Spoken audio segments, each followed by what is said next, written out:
Springfest 2024 is here. Patch 28.1 coming out tomorrow morning. Super excited.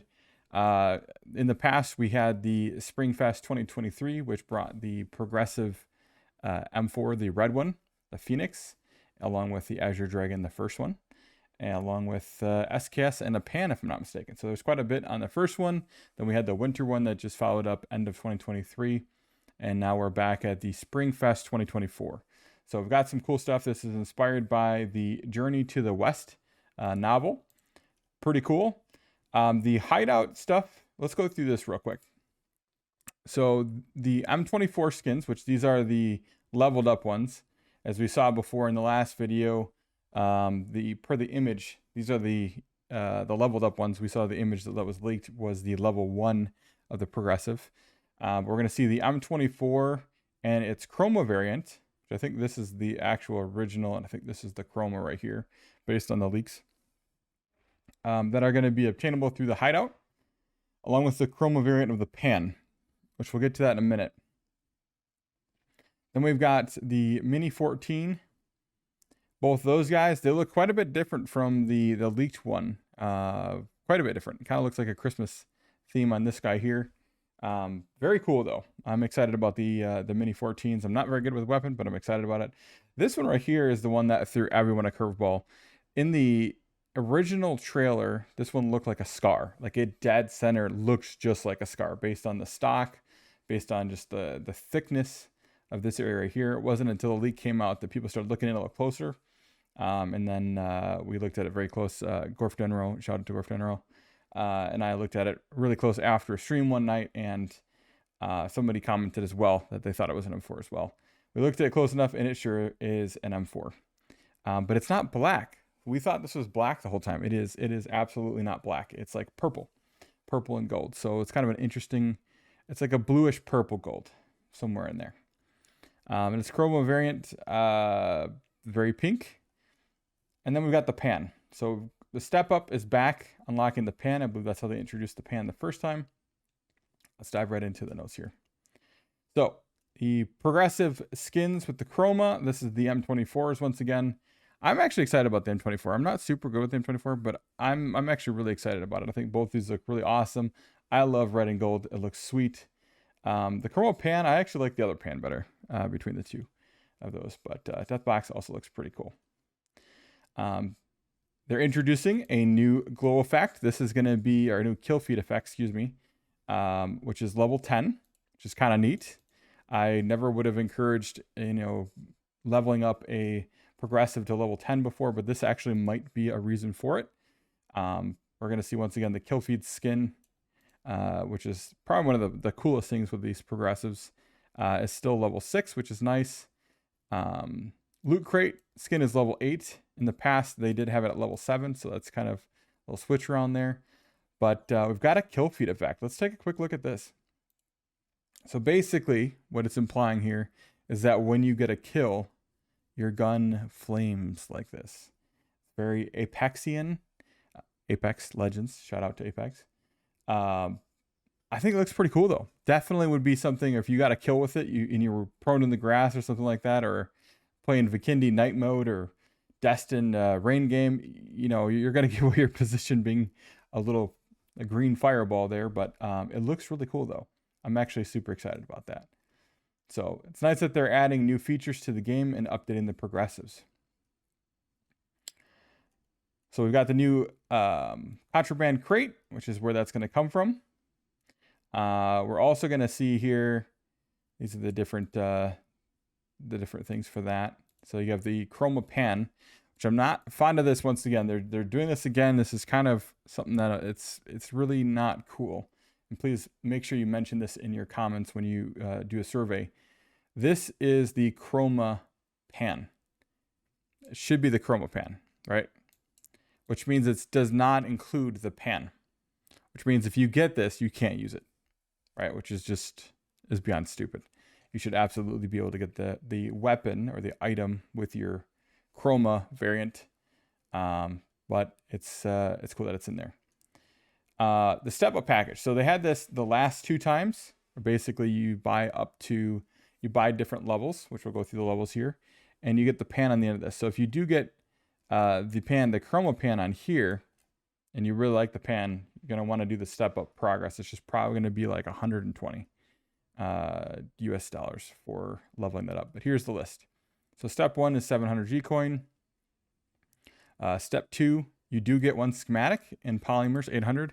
If this is actually what it's implying, which I am shocked to see this, but if it is what it is, that you get a schematic with 800 polymers stepping up to level 2 with 2200 G coin, that is beyond worth it. I mean, it's expensive, but it is, I mean, it's really expensive, but it is beyond worth it. Going to this one here, 3,300. 2 more schematics, another 1,200 polymers. Now I'm hoping this is 1,200 more and 2 more, and not 400 more schematics in a second, or another schematic and 400 more polymers. We don't know that for sure yet. We'll know in a couple hours here when the patch is released. Then level 4, you get the pan. So that's expensive. That's real expensive. 500 G coin or 5,000 G coin. That's got to be like $50. So this whole thing is probably just over 100. That's expensive. Crafter Pass incoming. So we got Bangalore here from Apex joining us on the PUBG gaming field. I actually like Apex. It's a good game too. Bangalore is a good character. Some neat clothes. Definitely looks gangster. If you guys have ever played APB Reloaded, it actually matches the style of that flawlessly. Couple skins look really cool. I actually like the blue AUG there. You're going to see just your kind of typical stuff in the pass. I don't exactly know what this nameplate references though, so I'm kind of curious what that's all going to show or what that's entail. It's probably going to be something animated in your name badge, would be the assumption there. We're going to get some XP. Another picture, another view of those pictures there. This is the Chroma M4, which once again, on this angle right here, this literally looks like a scar again. Like you can't, if you took out this part right here out, this looks like a scar. It's really funny that they did that. Just, man, I wonder if they did that on purpose as a ploy to throw us off. Definitely possible. Once again, you can get the Chromas for a ridiculous 4,500. I would not recommend doing this unless you really, really want it and you have the tokens. It is expensive to buy it that way. And you've got your set. So these are basically what you can get from the hideout crate. In the store, they're going to introduce 2024 special loot tokens once again. These were used to unlock prime parcels in the 2023 black market, along with the 2023 Spring Fest as well. That's actually how I got my Azure Dragon barrel skin, the very first one. So definitely take advantage of that. You got some items listings here. Be careful with these packs though, like this one here. It does include one prime parcel, but most of the time that these only include like clothings and that sort of thing. So if you're not really into that kind of stuff, just be mindful of that. You might be better off just buying the crate inside of the black market directly. Pretty cool stuff. This will show you some more other stuff here. Up to 5 schematics under the collector pack. That's a lot. It's a lot of schematics along with a lot of polymers. So it's definitely a progressive focused patch. So if you do like progressive skins, this is going to be huge. Once again, quick look at these. This is the third M4 now that's going to have. So I think we have what? We have like five M4 skins, 5 M4 progressives. I'm excited, really excited about that M24 and the Mini. Also looking at some of the patch notes here, the utility belt is also being changed as well. So as of February, this is not going to be obtainable in the market. They're basically getting rid of it. If you have the brown utility belt right now, you get 7,000 BP. So in theory, you should get 7,000 for each one of these and 300 for each one of these. But I wouldn't count on it. I would assume that you have to have, if you have all 4 of these, that you get 300. So it's just unlikely that they give you 300 for each one, but hopefully they will. The reason why they're getting rid of the utility belt, just to kind of shed some light on that, is players did not want to look at it. They didn't want to have it on them in order to get the space. So now instead of having to have the utility belt on you, and if you were to drop it on the ground, you lose an extra carrying space of 50. You get that regardless. So I'm excited about that. On the sales period here, yeah, it's just your typical stuff for looted crafting pass. We do have a new custom lobby skin. This is like a weapons shrine. I don't know if the weapons are going to be on these things. I'm assuming it's going to be one on here, but maybe there'll be 4 and then a 5th one in here. That might actually look pretty cool. Might be worth snatching up. PlayStation has an exclusive bundle. Let's go. Along with Xbox. Super, super cool there. On the next part here, we've got map service changes. This I'm not as excited about. I'm going to be honest with you, chat. We're seeing some big changes. So live server normal matches, map select regions are still there for those. We're going to swing down to NA here. You guys, just a quick look at that for Japan servers. So for NA, EU, RU, OC, CA, and Council, this is what your map selection is going to be. Week 1 is Erangel, Tiago, Rondo, Vikindi, Destin. As you notice, there is no more small maps. 0. This is a little bit of a shocker to me. I'm a little bit surprised. This is kind of counterintuitive to like the casual player. Week 2, you do see Sandhawk come back. But that is the only time you see it come back. Week 3, it gets popped out once again. Week 4, you see Karakin. Let's go Karakin. And then week 5, Destin. This is very disappointing. This basically means in bigger maps will have a 22% probability, and smaller maps will have an 11% rate each. That basically means that Sandhawk and Karakin, on the 2 weeks that they're in, have an 11% chance of being playable, which means we're going to get pretty much exclusively Erangel, Rondo, maybe a little Vikindi, a little bit of Miramar, and a little bit of Destin. Big maps are good in the sense, like I know a lot of people like them, but when we look at the casual, I'm not so excited about this because if you look at the casual player, smaller maps, faster paced games drives more excitement and more action. If you look at a lot of the games right now, Call of Duty is not doing all that great. Apex is not doing all that great. This would be a great time for PUBG to capitalize on that and try to capture some of those players that they lost due to the big maps to get them back in the game. But we're heading in a different direction. So I know a lot of people like the bigger maps, but they are too big. Like Rondo, for instance, it is a very, very big map. It very much slows the entire game down. It's not great for casual. So having a mix in there with some smaller maps, I think was really important. I do not understand why Destin is considered a small map. It is not a small map. It's the same size as Vikindi, Tiago, and Erangel, and Miramar. That's a little bit strange, but those will be at 11% as well. So also very disappointing. Destin's a phenomenal map. So that's going to be one of the biggest changes that we see here. Along with ranked, Destin's only 10%. So that's a big one. I'd love to hear your thoughts, guys, in the chat, what you guys think about that. If you're a fan of the bigger maps, the smaller maps, myself personally, a lot of folks that I play with, the smaller maps are just a lot of fun. Yeah, it's faster paced. You get more games in. As a casual player who might only get to play like 1 or 2 hours a night, you can get in probably almost 2 games per big map, almost. So that's, if you're playing 2 games of, Erangel to Miramar in an hour, you could probably get 3 to possibly 4 Karakins in at that same time. So it's a different mindset. They said that this change is based on preference. I think it's a lot of them listening to big streamers and not necessarily listening to the community, but I know a lot of the community likes the big maps too. So maybe I'm in the minority on that one. Gunplay changes. Finally, the JS9 is getting a slight nerf, which is not very much. Definitely should be a lot more than that, but damage from 34 to 32.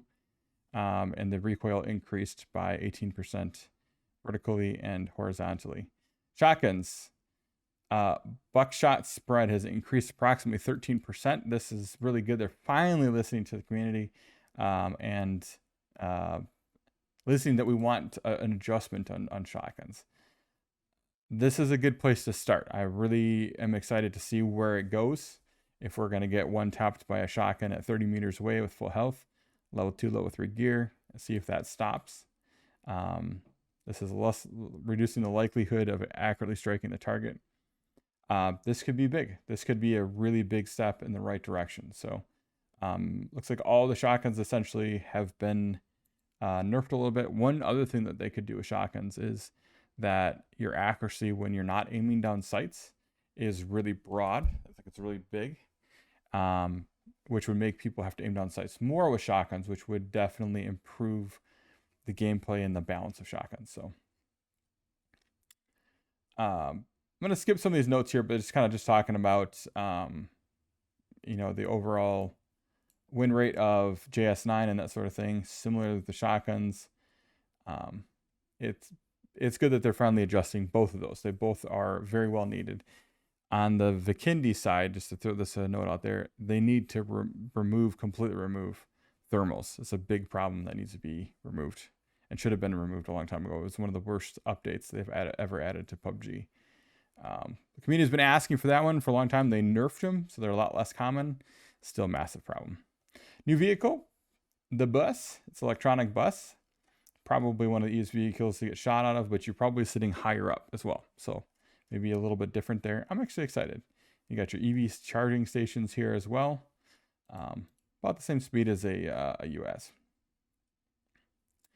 The item market shop, which is Rondo only. The quantity for particular purchasable items has changed from 4 to 2. Interesting. And you got different weapons added into the weapons dealer. It would be nice to see them change the weapons, maybe in like a week-to-week basis or even like a monthly basis, just to kind of mix it up a little bit. I'm shocked they put this one in here, both of these. But just blows my mind. But interesting choice. The pillar UAs, they are enhancing the capabilities while adjusting the overall balance. We've broadened the bulletproof coverage area and moderately reduced its health.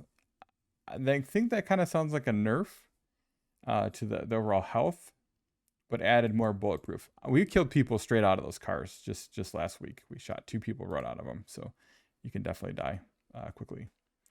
Emergency cover flare increased from 15 to 23. I'll be honest with you. These are really cool, but I think they were fine. They were fine at 15. So, looted BR coins and gold bars restored after healing items and boost items. Interesting choice. It's a slightly different sort in your menu. The one thing I would like to see what them do with inventory is make it so that ammo automatically stacks to its fullest amount, so that you don't have like 3 different levels. Like if you pick up 3 bullets, sometimes it doesn't stack into your big stack. Did some color correction there, some mini map as well. Both these look like very nice updates. Exciting about this. Vaulting, this is going to be the other big one. So you can climb up, you can help a teammate get up onto something, onto the roof. And then when the teammate gets up there, they can help the other teammate get up on the roof. This is gonna make some chaos. I think this is gonna be a good change. It's gonna make a lot of different places where people can shoot from. I'm expecting to hear people throw around the term roof rat even more than before, because it's probably gonna happen. We don't use that word on this channel though. Vehicle vaulting, this is definitely very cool. This is the same thing, but you can also now get on top of a vehicle. Very cool. So 3-wheeled motorbikes have been removed from all maps due to a notably low usage. Fantastic. We've increased the spawn rates of other vehicles. I love it. I think that's a great idea. Got a cool parachute too. Looks like it's kind of a paste over a really old one, the old camo one, but I like it. Looks cool. And then you get some Season 27 rewards for Ranked. Pretty cool. That's the main stuff, other than just some minor fixes and that sort of thing. So very cool, chat. I hope you guys are excited about the PUBG Spring Fest 2024. I definitely am. I definitely enjoy these. It's finally a chance for people to earn some progressive stuff without having to go pay immense amounts of money for it, meaning that usually the pass includes the ability to work up to the workshop for it. Hopefully they're doing that again this time around. Just be careful if you are spending money on the hideout. Just be mindful of how much you're spending there. All right, chat. Thanks for hanging out with me. I appreciate you guys. If you guys haven't yet, I definitely would appreciate it if you stop by the Twitch, say hi. And we're live on Mondays, Wednesdays, Thursdays, and on the weekends. If you haven't yet, on YouTube, please drop a sub. We're working towards applying for the PUBG partner, and it goes a real long way. Let me know what you guys think, which skins you're excited for, which changes you're excited for, which ones you're not. And let me know about the map changes. That's going to be a big one. Let's get some conversation going around that. Thanks, and have a great night. Bye.